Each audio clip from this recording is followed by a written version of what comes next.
네, 다음은 쉽게 접하기 힘든 교육 소식 골라서 알려드리는 글로벌 픽 시간입니다. 오늘은 서진석 기자와 함께합니다. 어서 오시죠. 안녕하세요. 네, 첫 소식 보겠습니다. 델타 확산에 다시 마스크 의무. 자, 코로나 변이 바이러스 얘기 같은데 마스크를 벗었다가 다시 쓰는 나라가 있는 모양이죠. 예, 그렇습니다. 백신 선진국으로 불렸던 이스라엘 이야기인데요. 이스라엘은 전 국민의 절반 이상이 백신을 2회 이상 접종을 마친 뒤 지난 15일 실내 마스크 착용을 강제하지 않기로 했는데요. 하지만 학교에서 집단 감염이 발생하는 등 확진자 수가 세 자릿수로 껑충 뛰었습니다.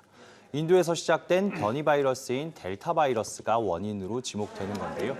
일반적인 코로나 바이러스보다 전파력이 70%가량 높은 변이가 알파 바이러스인데 이 알파보다 또 60% 가까이 전파력이 높은 게 델타 바이러스이기 때문입니다.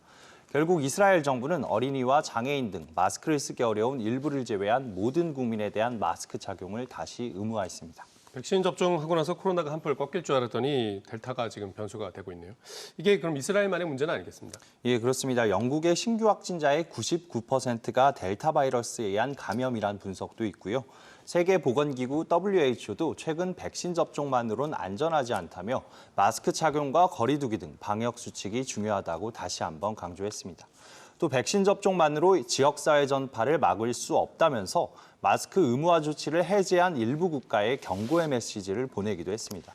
한국도 모레부터 백신 접종자는 야외에서 마스크 착용을 하지 않아도 되는데요. 이런 해외 사례를 참고해서 방역 수칙을 꼼꼼히 설계할 것 같습니다. 네, 백신 맞으신 분들도 마스크 한번 다시 쓰는 걸 생각해 보셔야겠습니다. 네, 다음 소식 보겠습니다. 시리얼은 안 되고 꿀은 된다. 뭐가 안 되고 뭐는 된다는 겁니까? 네, 최근 영국 정부가 발표한 광고 금지 정책에 대한 이야기인데요. 내년부터 영국에서 햄버거 등 칼로리는 높지만 영양가는 떨어지는 이른바 정크푸드에 대한 TV와 온라인 광고가 제한될 전망인데요. 성인의 60% 이상이 과체중이거나 비만인 만큼 이 같은 광고 제한이 시급하다고 판단한 겁니다. 구체적으로 오후 9시 전에는 정크푸드에 대한 광고가 금지되는 건데 여기에 영양가가 떨어진다며 시리얼이 포함된 겁니다. 또 탄산음료, 케이크, 사탕, 아이스크림 등도 금지될 전망인데요. 반면 꿀은 당이 많이 포함되긴 했지만 비만의 원인은 아니라며 제외됐습니다. 네, 이렇게 광고를 하지 말라는 거는 그만큼 사지도 말고 가급적 먹지 말라는 얘기인데 그럼 이제 식품업계에서는 꽤 반발하겠습니다. 네, 당연히 그런 반응이 나오는데요. 식품회사들은 법으로까지 이 같은 광고를 맞는 건 업계를 위축시킨다며 반발하고 있습니다.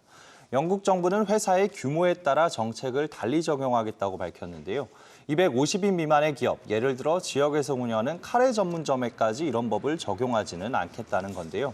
하지만 광고업계에서는 정부의 자체 영양평가만 봐도 정크푸드를 금지했을 때 아이들의 식단이 겨우 1.7칼로리, 초콜릿 반알 정도만큼밖에 줄어들지 않았다며 정책의 실효성에 의문을 제기하는 상황입니다. 네, 어린 시절에 뭐 좋은 식단을 먹어야 어른이 돼서 좋은 식단을 먹는 거니까 신경을 써야겠습니다. 자, 마지막 소식 보겠습니다. 코로나가 확산시킨 보조금. 자, 여러 가지 보조금이 많이 생겼는데 이번에 나온 보조금은 뭡니까? 네, 미국에서 양육자를 대상으로 지급하는 보육 보조금 이야기인데요. 미국 50개 주 중에 11개 주가 이미 보육시설 이용료 등 돌봄에 필요한 지원을 해오고 있었는데 이게 확대되고 있는 겁니다. 부모들이 경제활동에 집중하거나 실직했을 때 아이를 안정적으로 돌보는 걸 돕기 위한 지원책인데요. 최근 지원을 시작한 건 텍사스주가 대표적입니다.